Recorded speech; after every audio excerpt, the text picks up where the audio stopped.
بسم الله الرحمن الرحيم. الحمد لله وكفى وسلام على عباده الذين اصطفى أما بعد. أعوذ بالله من الشيطان الرجيم. بسم الله الرحمن الرحيم. إنا أنزلناه في ليلة القدر وما أدراك ما ليلة القدر. ليلة القدر خير من ألف شهر.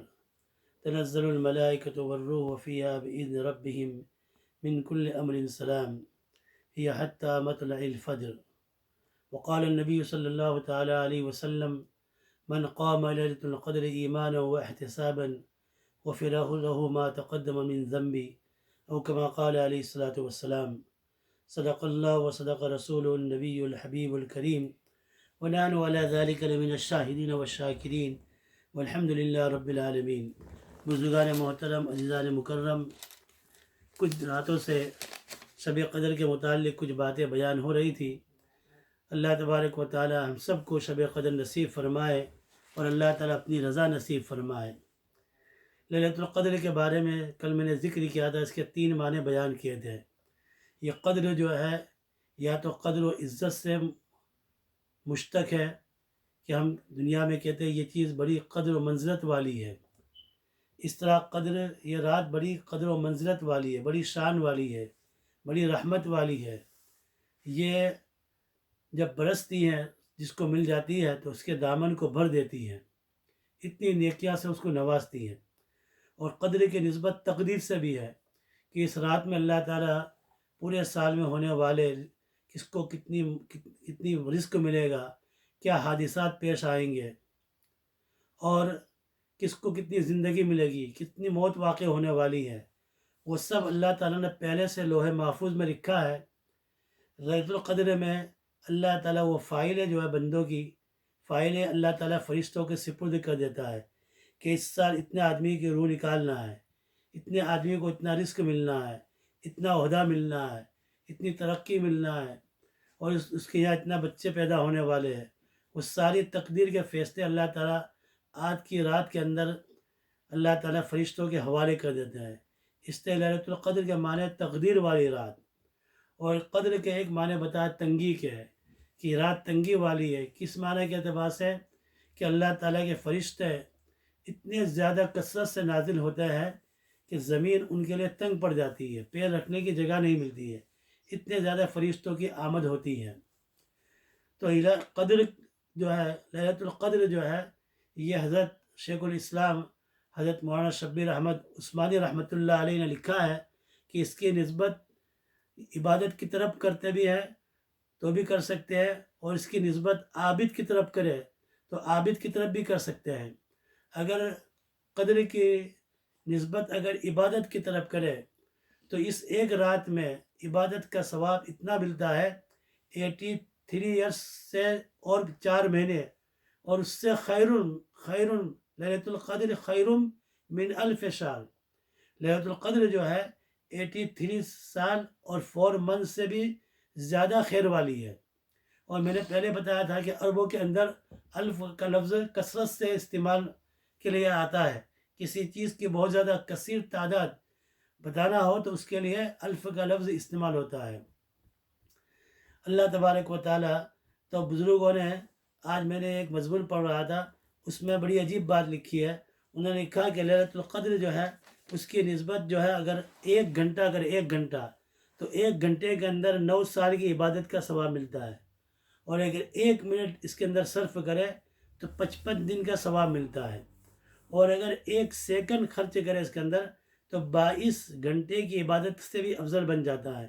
اور جو پوری رات عبادت میں گزارے اس کے لیے 83 ایئرس اور 4 مہینے سے زیادہ خیر و برکت والی ہے.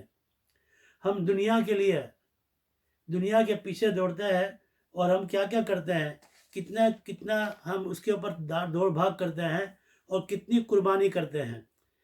کیا چلا جا اگر ایک رات اللہ کے لیے، اللہ کی عبادت میں گزار دے. ویسے بھی ہمارے انگلینڈ کے اندر تو رات اتنی چھوٹی ہے کہ افطاری جو ہے تقریباً 8:50 کو ہوتی ہے، 49 کو ہوتی ہے، اور سحور جو ہے 3:23 کو سحور ختم ہو جاتا ہے. تقریباً 6 گھنٹے یا 6.5 گھنٹے کی رات ہے. 6.5 گھنٹے کی رات گزارنا دنیا کے مال و دولت کے پیچھے ہے، ہم کتنا دوڑتے ہیں۔ افسوس ہے ان لوگوں پر جو دنیا کی معمولی اور ختم ہو جانے والی چیزوں کے لیے تو کیا سے کیا کتنی راتیں قربان کر دیتے ہیں۔ بسوں میں سفر کرتے ہیں، ٹرینوں میں سفر کرتے ہیں۔ اگر ابھی اعلان ہو جائے کہ کوئی آدمی اگر اپنا مال یہاں سے بیچنے کے لیے مانچسٹر جائے تو ایک کی قیمت 10 ملے گی، 1 پاؤنڈ پر 10 پاؤنڈ ملیں گے۔ پھر آدمی کیا کرتا ہے، اپنی وین میں بھرے گا سامان، اور بہت سخت سردی ہو، برف باری ہوتی ہو، وہ کچھ نہیں دیکھے گا، وہ مانچسٹر پہنچنے کی کوشش کرے گا، اس لیے کہ دنیا کا نفع اس کے سامنے نظر آتا ہے۔ اگر ہمیں یہ معلوم ہو جائے کہ ایک رات کا ثواب اللہ تعالیٰ 83 ایئرس اور 4 مہینے سے زیادہ دیتا ہے ایک رات کے اندر، تو آپ بتاؤ ہمیں اس کے لیے کتنی رات جاگنا چاہیے۔ اللہ کے رسول نے حضرت عائشہ سے فرمایا، تحروا لیلۃ القدر، کہ تم رات کو تلاش کرو، لیلۃ القدر کو آخری عشرے کی طاق راتوں میں تلاش کرو۔ جن لوگوں نے جمعہ کے دن روزہ شروع کیا تھا ان کی 21ویں رات کل ہو گئے ان کی، اور جن لوگوں نے سیٹرڈے روزہ شروع کیا تھا آج 21ویں رات ان کی ہے۔ ابن رجب حنبلی نے لکھا ہے کہ اگر طاق راتوں کے اندر اگر جمعرات آ جائے، جیسا کہ آج جمعرات ہے، تو فرمایا کہ امید یہ ہے کہ جمعرات اگر آ جاتی ہے تو امید یہی ہے کہ وہی لیلۃ القدر ہو۔ تو آدمی دنیا کے فنا ہونے والی چیزوں کے لیے تو آدمی کتنی دوڑ دھوپ کرتا ہے۔ اگر ایک رات جو ہے لیلۃ القدر خیر من الف شہر، اگر اس کی ہم راتیں بناتے ہیں تو 30,000 راتیں بنتی ہے۔ کوئی بندہ اگر ایک مرتبہ سبحان اللہ کہہ دے تو اس کو 30,000 سبحان اللہ کہنے کا ثواب ملتا ہے، اور جو آدمی اس ایک رات میں جاگے تو اس کو 30,000 راتیں جاگنے کا ثواب ملتا ہے۔ راتیں جاگنے کا مطلب اس کو اللہ کی عبادات میں، رکوع سجود کے اندر، اللہ کے سامنے توبہ کرنے میں اور سجود کے اندر، ہم اس کو معمولی سمجھتے ہیں۔ حضرت ڈاکٹر عبدالحی عارفی رحمۃ اللہ نے لکھا ہے کہ ہمارا ایک سجدہ جو بغیر ذوق شوق کے ہوتا ہے، لیکن وہ ایک سجدہ بھی اللہ کے نزدیک اس کی کیا قدر و منزلت ہے، یہ مرنے کے بعد ہمیں پتہ چلے گا کہ یہ ایک سجدے کی قیمت کتنی بڑی تھی۔ یا دنیا میں تو معلوم نہیں ہوتا ہے، تو طاق راتوں میں تلاش کرو۔ ابن حزم رحمۃ اللہ نے فرمایا اگر 29 کا مہینہ ہو تو پھر 30 طاق راتیں بنے گی، 21، 23، 25، 27 اور 29۔ اور اگر مہینہ 30 کا ہو تو پھر طاق راتیں بنتی ہے 20، 22، اور 22 کے بعد آ جاتا ہے 24، 26، 28، اس طرح راتیں بنتی ہے۔ تو گویا ماحصل خلاصہ یہ ہے کہ آخری عشرہ، پورا عشرہ جو ہے، اگر کوئی آدمی لیلۃ القدر کی تلاش کے لیے 10 دن اگر جاگ لے، ہمارے یہاں تو میں نے کہا نا کہ 6 گھنٹے کی تو رات ہے، ہم تراویح پڑھ کر فارغ ہوتے ہیں تقریباً 11:30 بج جاتے ہیں۔ 11:30 کے بعد 3:30، 3:15 بجنے میں دیر کتنی لگتی ہے؟ چند گھنٹے کی رات ہے، اتنی چھوٹی سی رات ہے، لیکن اگر یہ رات بھی جاگ لے اللہ تعالیٰ اس کے اوپر 83 ایئرس اور 4 منتھ سے زیادہ کا ثواب اس کو عطا فرماتا ہے۔ تو آخری عشرے کو ہم غنیمت سمجھے، اور میں نے پہلے اس طاق راتیں کی تلاش کرے۔ اب 27ویں کو شب قدر ہوتی ہے، اس کے بارے میں انشاءاللہ تعالیٰ میں کل آپ کے سامنے بیان کروں گا۔ تو اللہ تبارک و تعالیٰ یہ راتیں ہم سب کو نصیب فرمائے، بہت ہی مبارک راتیں ہیں، اور اس رات کے اندر ہم خاص طور سے ہمیں اپنے گناہوں کی توبہ کرنا ہے۔ میرے محترم بھائیوں اور دوستوں، اور میرے بالم مسجد کے مصلیان اور ٹوٹی اسلامک سینٹر کے مصلیان اور میرے پیارے بچے اور بچیوں، یہ ہم کو مبارک رات اللہ نے ملی ہے۔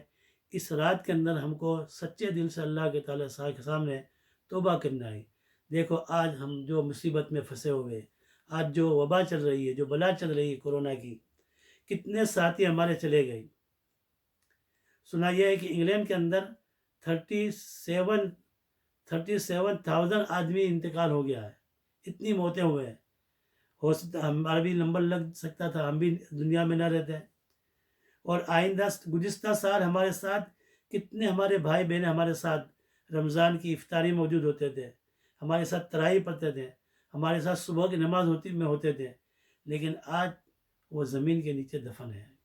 معلوم نہیں کل ہم کو یہ موقع ملتا ہے کہ نہیں ملتا ہے۔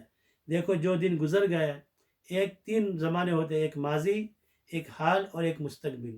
ماضی کہتے ہیں پاس ہو گیا، جو زمانہ گزر گیا ہے، جو گزر گیا وہ گزر گیا، اور جو حال ہے یہ ابھی ہمارے پاس مستقبل کا زمانہ ہے۔ آئندہ کل کیا ہوگا، آئندہ کل کی ہمیں خبر نہیں۔ آگاہ اپنی قوم سے بشر نہیں، سامان 100 برس کا ہے، پل کی خبر نہیں۔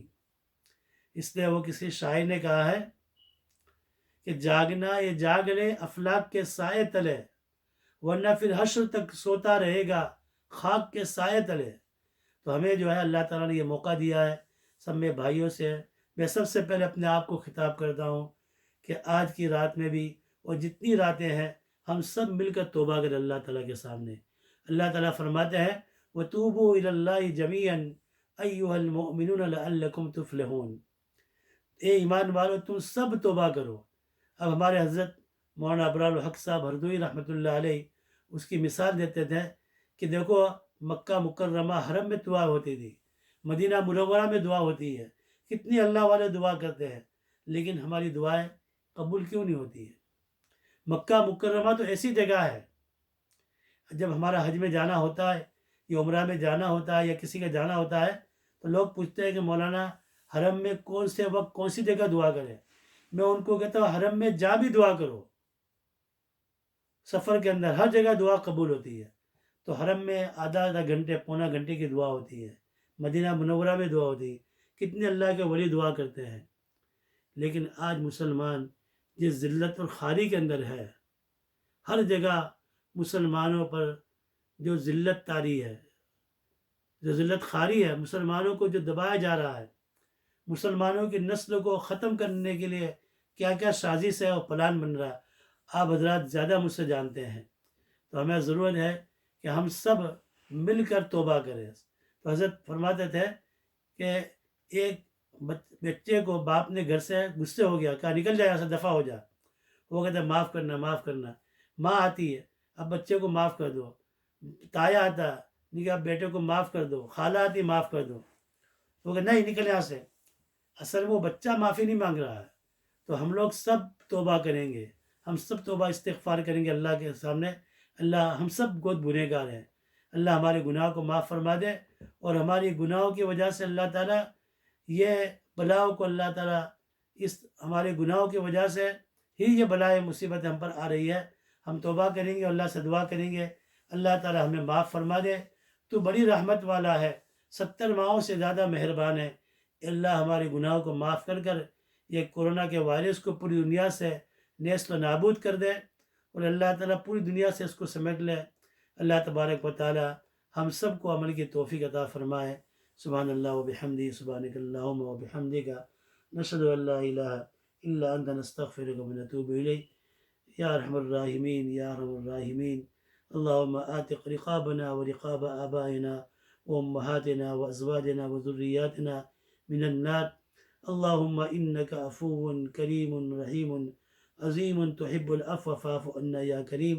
ربنا آتنا فی الدنیا حسنہ وفی الآخرۃ حسنہ وقنا عذاب النار۔ آمین یا رب العالمین برحمتک یا ارحم الراحمین۔